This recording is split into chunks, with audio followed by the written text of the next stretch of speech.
the Champs Corner presented by Lightning Strikes Podcast. Today we're joined by the talented Canadian boxer, Jessica The Cobra Camara. From her humble beginnings to becoming a champion, Jessica has proven herself to be a force to be reckoned with in the ring.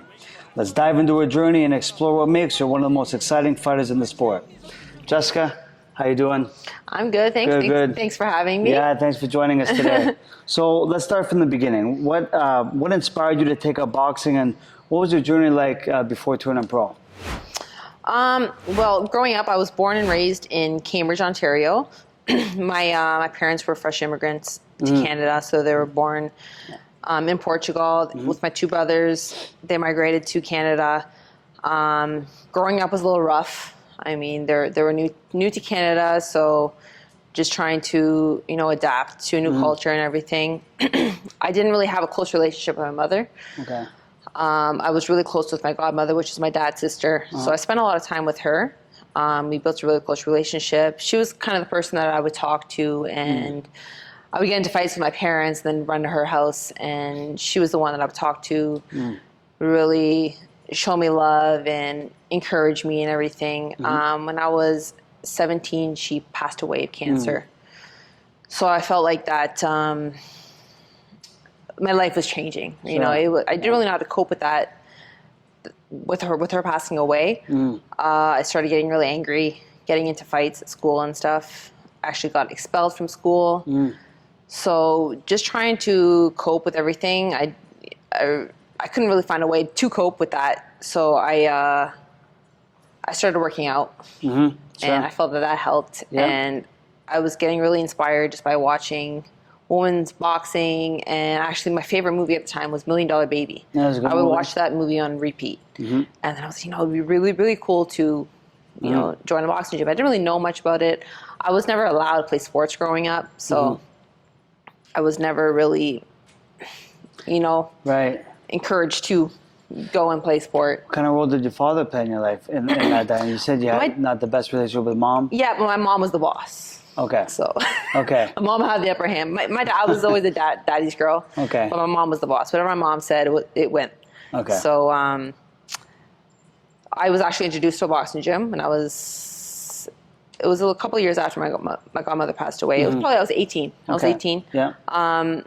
Went to a boxing gym. I tried a fitness boxing class, and it just, I felt like I was at home. I felt like I could express myself. All my aggression went away. And I just kept going back, improving. I was there for like a year until I had my first amateur fight, and I was really disciplined, kept getting better. So I started in Kitchener, Ontario, actually at Boxing by Sid. I started my journey there as an amateur.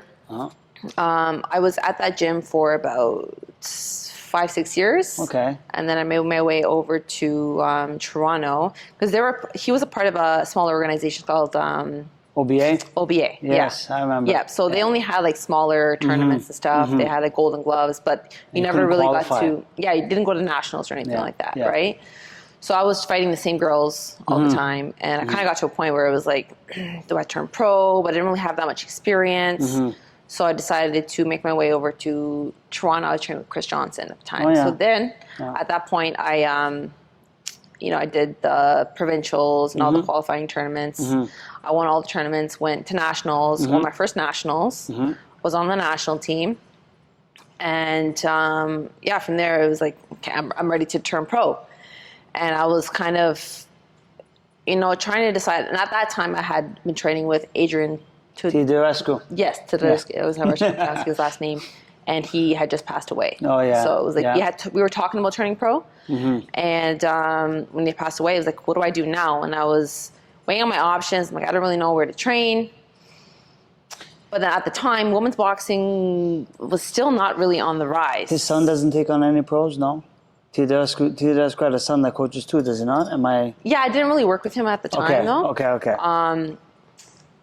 So at that moment, I was looking at women's boxing. There was Sandy in Toronto. She was fighting. She was doing well, but she wasn't really getting much exposure. She would fight like maybe one time a year, right? Yeah. So I was like, well, Montreal is probably the spot to go. Mary DeCare at the time, she was up and coming. She was getting a lot of publicity. She was, You know, they're showing her a lot of love. So I was like, you know, I'm going to make a move to Montreal. So I moved over here. I hit up Shaquille Finn on social media because I was following him. Like, hey, like, I didn't speak any French. So I was like, hey, can you refer me to a boxing gym? He's like, you know what? Me and my coach just opened up a boxing gym. Come out and check it out. I'm like, okay. So literally, like, Don Buck had just opened up like that same week. So I met Ian. And I was honestly going to like shop around, check out different coaches and see where I fit most. And me and Ian just kind of hit it off, and that's where I stayed. Here we are. Here we are. But you growing up though, being a fresh immigrant. I wasn't a fresh immigrant. No. You're sorry. Yeah, but did you learn Portuguese before English? Yeah, it was my first language. I remember going. Are you full Portuguese on both sides? Full Portuguese. Yes? Yeah. Okay. Yeah. So you learned Portuguese before English? Yeah, I remember going to like starting school, kindergarten. Not knowing English. No, my parents brought me and like, your daughter doesn't speak English. You're like, well, teacher, it's your job. So yeah, so I had to learn English. Yeah. My first day in school. And what were your early experiences like in school with that? How were the teachers and how were the kids on the playground and stuff? Honestly, I don't remember it, to be honest, but I remember like growing up, I was really shy. I think that had a lot to do with just culture, not speaking the language and having a kind of slow start to that, learning new language. So you don't really remember, shy. You don't really remember how it just came? Like you just came picking it up, it just came? Yeah, it came. Okay, cool. I picked it up, I guess. So now that whole transition to Montreal, connecting with Shaq and Ian taking you on as a head trainer and everything. Your pro debut was in 2017 against Heidi Martinez. Okay, walk us through that experience and how did you feel about your performance? How did you feel that night? Getting into the ring first time, no headgear, pro debut. Yeah, I was honestly so nervous. Yeah. Like my legs were shaking. It was a totally different. It was everything I dreamed of, like just the ring entrance and everything. And I'm like, when I got in the ring, I'm like, wow, like this is really happening right now. I actually broke my hand in the first round, so I had to fight the rest of the fight with a broken hand. Didn't tell Ian, like going in the corner, because I thought like just acknowledging it would do worse for me. I kind of avoid it and just perform, right? Yeah. I thought I had a really good performance. I won unanimously with a broken hand. I remember going to the corner, like by the end of the third round, Ian's like, throw your right hand more. Like, I think I busted my right hand. You can see like it's all scarred up. Oh yeah. So it was broken. I had to have surgery after that. So I was out for like 6 months. Oh, wow. Yeah. And then, so I fought again later that year in October. Well, you had a good poker face because I watched the fight and I couldn't tell your hand was broken. No. Just boxed a good competitive fight, but you did your thing and you controlled. So you've had some notable wins since then, including against, I want to hone in on Heather Hardy and I'm going to butcher her name, Choi Hon-chi. Humney Choi. Choi. I think that's how you pronounce her name. I could be doing it. I could be doing it wrong. I said it backwards. She's probably not going to watch it. Heather Hardy and Haim Choi.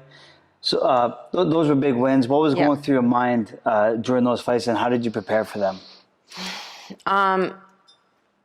Honestly, I just give it my all in all training camps. I don't think I performed any different. Obviously, you learn throughout the journey, and you do things a little different along the way. But I just believe myself in my abilities, and I feel like after every fight, you just become a better fighter, right? You learn from your mistakes. Yeah. But I remember the fight with Heather Hardy. Like, just when I started boxing, like she was kind of somebody I idolized. I look at her and be like, even before I started, like before I turned pro, like that was kind of my dream. I would see like her. She was the world champion. Like, that's what I want to do. So fighting her, like that was like. I'm like, wow, I can't believe I'm fighting Heather Hardy. I'm like, to beat her, that like definitely put me on a high. For sure. Yeah. Okay, and you've also previously challenged for world titles twice on two separate occasions, Callie Reese and Caroline Dubois. So that's serious top championship opposition there. What did you learn from those experiences, and how did you adapt your strategy moving forward? Every camp was different. With the fight with Kaylee Reese, I honestly thought that I won that fight. Sure. Yeah. The whole lead up for the camp, like I remember I had my back gave out. I was sick during the camp, but for Kelly Reese, yeah. I I had a bruised nose, so like during every sparring, my nose just kept gushing blood. But I don't make any excuses. I go in there. I train my hardest every day.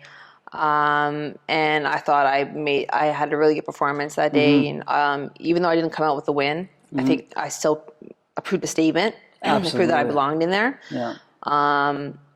And with the fight with Caroline Dubois, honestly, I took that fight short notice, and it was I had 4 weeks, which is really enough time, but it was like December 1st I started my camp. So it was the middle of Christmas, and I'm fighting one of the best southpaws in the world, right? I never fought a southpaw. Yeah. So it was hard preparing for that, trying to get the right sparring partners right in the middle of Christmas. And the weight cut. On shorter notice, unless you maintain well between my weight's fights, never really different. Okay. I don't really struggle with making weight, but I think just planning a real training camp for that caliber of a fighter, it was hard. And I mean, I could have performed a little bit different. I didn't think I had the best performance, but I mean, we got a technical draw. It was a clash of heads. It is what it is, but I know that in the future I would probably have a better planned training camp for that. You have more time too. Exactly. I think with time you're able to plan something. When you have a short notice, you're kind of like you're stuck with what you have in front of you. And with the longer camp too, you have time to. It's one thing to know what you have to do, but then to apply it because it's not muscle memory yet. If you have a longer camp, it has time to be ingrained into you. So and then with fighting a southpaw, when you're not used to that too, it's hard to. You've also, I don't know if you still currently hold it or not, but the WBA lightweight gold championship. Okay, are you still the holder of that belt? Okay, so winning that belt, that's a very notable achievement. What did it mean to you winning the title that night? It kind of feels surreal, like in the moment. A lot of the times, it's like I don't really show my emotion, and excitement when it first happens because it's like you're in the moment, and then after it's like, wow, like I did that. That whole experience was something. Like I went all the way to South Korea. I fought a world champion undefeated I think she was undefeated for she was undefeated number of years. Held the world title for many years. And there was no title there, so that was kind of there's no belt, right? So I didn't get to experience the whole they put the belt over your shoulder, whatever, after you win. And I actually didn't get paid. Well, I was just going to touch on that. Yeah, that was I got part of the payment, but we had to literally wait at the arena for hours to receive part of the payment. They're like, we're going to wire you the rest. And it was really sketchy, and it's been over a year now. And they're down in South Korea, so it's like... Yeah, exactly. Yeah. It's a dirty, dirty game. Looking back on your career from then to where you are now, what's been the most significant challenge you've had to face, and how have you overcome it? Or are you still currently overcoming it? I feel like it's constantly it's constant battle. Right. I mean, you always have your challenges ahead. All different. Well, let's get into it. Like what? I've had to face injuries. Just challenge, working 2 jobs while training. I mean, it's not easy. My journey hasn't been easy. Yeah. Right. Yeah. Well, I think a lot of casual fans forget that. They think once you reach the world-class level, they think we're making life-changing money. And I'll touch on this when I spoke with Shaq too. Same thing. They look at the Canelos and Pacquiao's and Anthony Joshua's. They think we're all making that money. Just because we can be rated top 10 or top 20 in the world doesn't mean we're making life-changing money. People think I'm making bank. No. So what do you do to support yourself and pay the bills when you're not in training camp?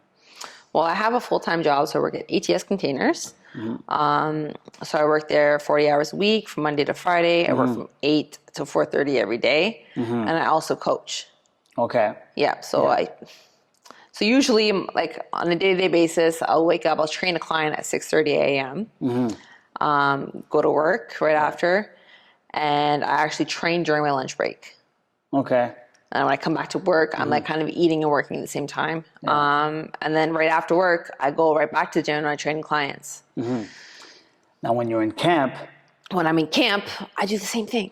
respect boxers. Yes. Respect boxers. So what I do is like I always make sure in camp, like I have like I'm in boxing every day, 5 days a week. I get my sparring sessions in.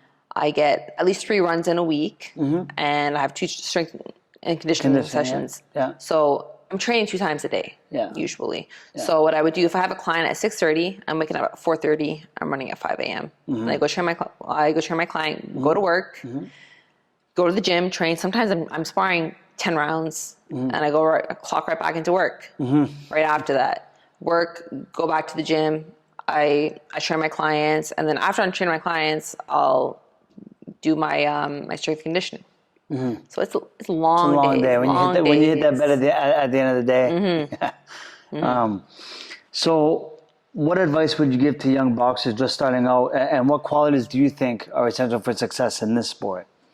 Obviously believing in yourself and taking chances, taking risks, challenging yourself. Like I've had to take risks and challenge myself, and I surprised myself on many occasions. Like I didn't really think that I was capable of doing. I'm honestly, I'm not supposed to be where I'm at today. Like just seeing where, like my brothers were in and out of jail growing up. I wanted to live a different life, and I think I manifested this life for myself. I worked hard for it. But this is all my hard work. I did all of this. But I think if I didn't take those risks, and if I just took the easy road and the comfortable road, I wouldn't be where I'm at today. Yeah. And I think that every young fighter should obviously work hard, stay disciplined, but take the risks, challenge yourself. And then when it's all said and done, you get to say, "I'd like to thank me." Exactly. Thank me for all the hard work. Exactly. So with all that said, and with all the sacrifices you're making, juggling, your day-to-day priorities with your professional career, because it's not easy, what's motivating you to keep pushing forward? Honestly, I just set my goals for myself. I set goals for myself, and I'm never happy with what I achieved today. Right? If I achieve a goal today, I'm always setting, a higher stone for the next day. So I just want to keep improving, keep bettering myself, and keep inspiring the younger generation. What's one thing you wish your fans knew about you that they might not know from watching your fights? I guess. Oh, I got you. I guess. A lot of people don't realize that I do train. I do work 2 jobs and train, right? And I do work. I train during my lunch breaks. I don't think a lot of the times people just assume that I'm training full time. Yeah. It's not the case. I put in a lot of work. I do.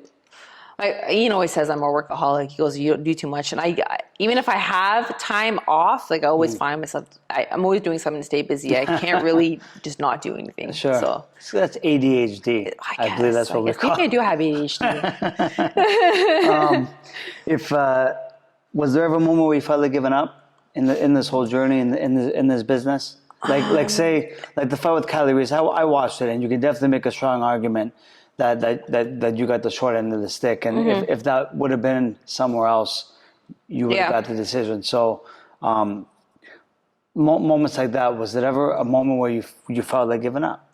Did it ever cross your mind? Actually, that moment, no. I had a good performance, and I knew that I proved myself. But there's been just dealing with politics, and, like the whole South Korea thing, and there's so much politics in boxing. So a lot of times it's frustrating. Yes. Right? It's like when you don't have answers and you don't know what's going on, what's your next step, especially not having a promoter, not knowing when you're going to fight. Like that's a struggle that a lot of people aren't aware of. And so when you see someone on the street, when's your next fight? You wish you can give them an answer. You don't, and the answer you're going to give, they don't have time for it. And a lot of people don't understand boxing, right? No. They so who gets you fights? Right? They don't understand the whole how boxing works, right?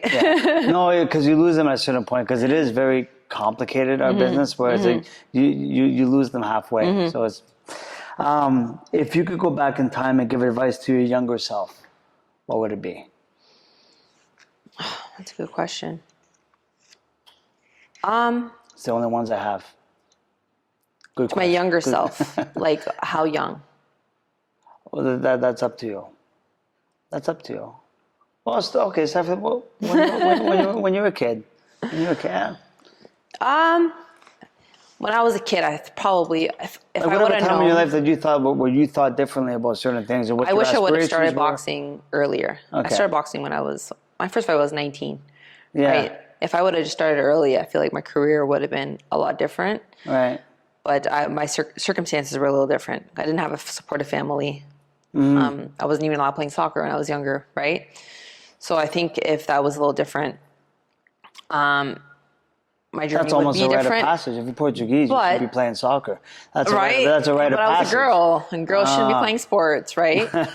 But I feel like everything that's happened in my life has brought me to where I am today, and I have a unique journey, and I feel like a lot of younger fighters or young people in general can relate to that journey, and I can inspire them. So I'm just grateful for everything that's happened, really. With all that said, how does is your family do they support your career? Do they watch your fights? Are they? My mom doesn't really watch my fights until after the fact. She gets too nervous. Yeah.